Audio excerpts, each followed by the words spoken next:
PM किसान सम्मान निधि पर चर्चा कर रहे थे। मुझे कहते हुए गर्व है, कांग्रेस ने किसान को प्रत्यक्ष सहायता की बात तो की, लेकिन कभी प्रधानमंत्री किसान सम्मान निधि जैसी योजना कांग्रेस ने नहीं बनाई। माननीय सभापति महोदय, ये बनाई तो हमारे प्रधानमंत्री नरेंद्र मोदी जी ने। किसान सम्मान निधि में माननीय सभापति महोदय राशि भले 6,000 रुपया हो, ये नहीं समझेंगे, लेकिन जो लघु किसान, सीमांत किसान, छोटे किसान, उनके लिए 6,000 रुपया मायने रखते हैं।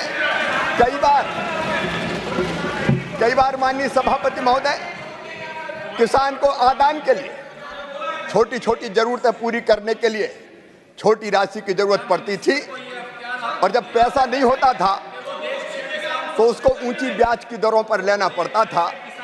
इस किसान सम्मान निधि के कारण किसान स्वावलंबी भी हुआ है, किसान सशक्त भी हुआ है, और किसान का सम्मान भी बढ़ा है।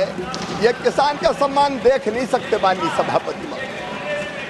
एक रिपोर्ट माननीय सभापति महोदय, जो हमारी नहीं है, अंतर्राष्ट्रीय खाद्य नीति अनुसंधान संस्थान की है, एक स्वतंत्र अध्ययन के अनुसार पीएम किसान योजना के तहत वितरित धनराशि ने ग्रामीण आर्थिक विकास में उत्प्रेरक का काम किया है, किसानों के लिए ऋण संबंधी बाधाओं से मुक्त किया है और कृषि क्षेत्र में निवेश को बढ़ाया है।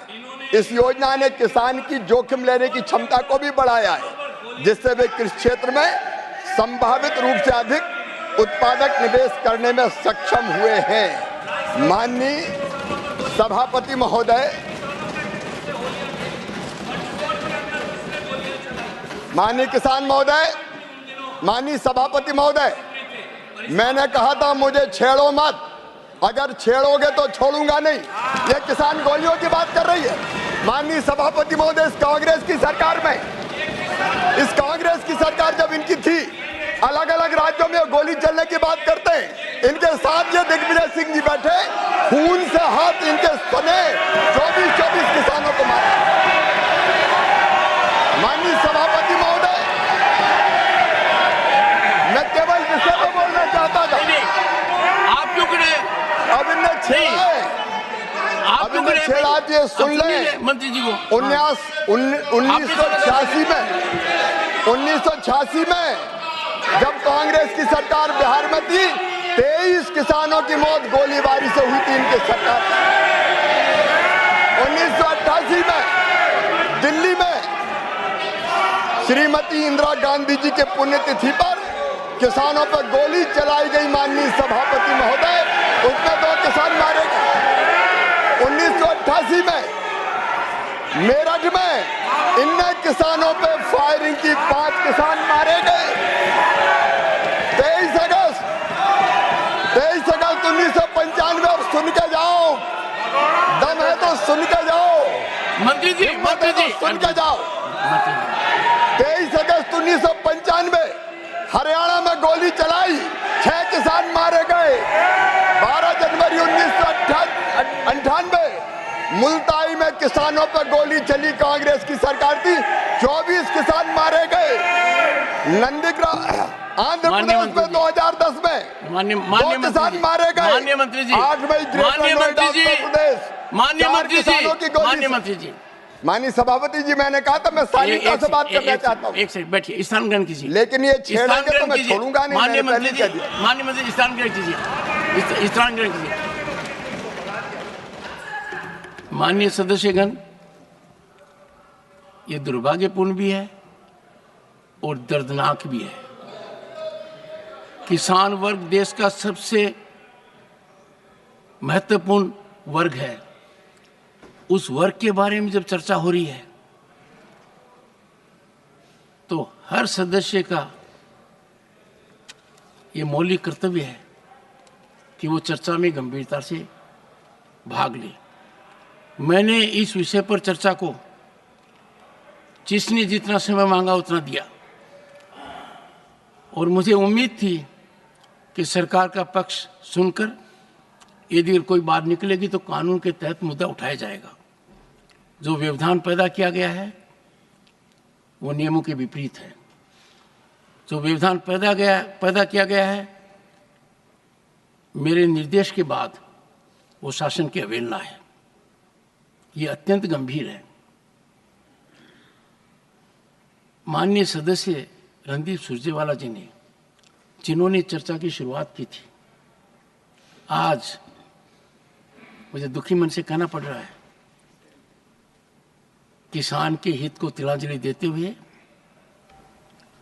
संजीदगी का परित्याग करते हुए माननीय मंत्री जी के भाषण में अवरोध पैदा करने का जो प्रयास किया, उसका मैं खंडन करता हूं, प्रतिकार करता हूं, निंदा करता हूं।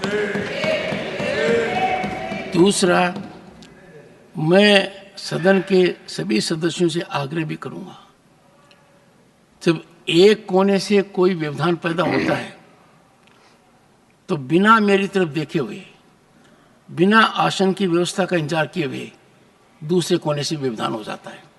इधर से कोई बोल रहा है तो उधर व्यवधान हो जाता है, उधर से कोई बोल रहा है तो इधर से भी हो जाता है। मेरा आपसे आग्रह रहेगा, सदन में चर्चा को सार्थक बनाइए, जन कल्याण के लिए बनाइए। यही हमारा उत्तरदायित्व है। लोग हमको देख रहे हैं और सदन की कार्यवाही में, गुणवत्ता में तो निरंतर कमी आ रही है। लोग हमारी तरफ अब आदर की तरफ से नहीं देखते। लोग ये नहीं देखते कि सदन में क्या चर्चा हो रही है। मेरा आपसे हाथ जोड़कर आग्रह है, इस सदन को, इसकी पवित्रता को संरक्षण दें। सर्जन बाद में होगा जब एक बार संरक्षण देंगे। माननीय मंत्री जी, अपना बयान जारी रखें। माननीय सभापति महोदय, इस सदन में किसानों पर चर्चा हो रही है और किसान भी इसको ध्यान से सुनते हैं। मैं पूरी गंभीरता से अपनी बात पूरी करना चाहता हूं, लेकिन मैं जब कृषि मंत्री बना माननीय सभापति महोदय, तो मुझे लगा कि मुझे जितने प्रधानमंत्री भारत में आज तक हुए हैं उन सबके भाषणों को पढ़ना चाहिए। और सबसे महत्वपूर्ण भाषण होता है 15 अगस्त का, स्वतंत्रता दिवस का, लाल किले की प्राचीर से। मैंने सोचा किसानों के लिए किस प्रधानमंत्री जी ने क्या कहा। आज मैं दुख के साथ ये तथ्य उद्घाटित कर रहा हूं, जब मैंने वो भाषण पढ़े तो मैं हैरत में रह गया, हैरान हो गया। मैंने जो उस दिन कहा था, कांग्रेस की प्राथमिकता किसान नहीं है। स्वर्गीय पंडित जवाहरलाल नेहरू जी, उनका आदर करता हूं, लेकिन उनके भाषण मैंने 15 अगस्त के सारे भाषण पढ़े। 1947 एक बार किसान का नाम नहीं लिया, 48 में एक बार, 49 में नहीं लिया, 50 में नहीं लिया, 51 में नहीं लिया, 52 में नहीं लिया, 53 में नहीं लिया, 54 में नहीं लिया, 55 में नहीं लिया, 56 में नहीं लिया, 57 में नहीं लिया, 58 में नहीं लिया, 59 में नहीं लिया, 60 में नहीं लिया, 61 में नहीं लिया। किसान शब्द नहीं आया। ये मैं पढ़ के कह रहा हूं माननीय सभापति महोदय, किसान शब्द नहीं आया। ये आपकी प्राथमिकता है। माननीय सभापति महोदय, स्वर्गीय इंदिरा गांधी जी, मैं हर एक की गरिमा का सम्मान करता हूं, कभी किसी के सम्मान को ठेस पहुंचाने वाली भाषा बोलने का मैं आदी नहीं हूं, लेकिन मैंने उनके भाषण भी पढ़े। 66 में 2 बार, 67 में 1 बार, 68 में 3 बार, 69 में 3 बार, 70 में 1 बार, 71 में, 72 में लिया नहीं, 73 में 2 बार, लेकिन कैजुअली, कोई नीति नहीं, कोई पॉलिसी की बात नहीं करी। 75 में, 76 में, 80 में 1-2 बार कैजुअल नाम दिया। स्वर्गीय राजीव जी, उनकी प्राथमिकता भी कभी किसान नहीं रहा, कांग्रेस की प्राथमिकता किसान नहीं रहा। और जब हमारे नेता नरेंद्र मोदी भारत के प्रधानमंत्री बने, मैंने उनके भाषण पढ़े। 2014 में 6 बार, 15 में 23 बार, 2016 में 31 बार, 2017 में 20 बार, 18 में 17 बार, 19 में 17 बार, 20 में 17 बार, 21 में 15 बार। अब भाषण उठा के देख, किसान का नाम, खेती को प्राथमिकता। और माननीय सभापति महोदय, जो बात दिल में होती है जवान पे वही आती है। इनके दिल में किसान नहीं था, नरेंद्र मोदी जी के दिल में किसान था, इसलिए जुबान पे किसान बार बार आती है।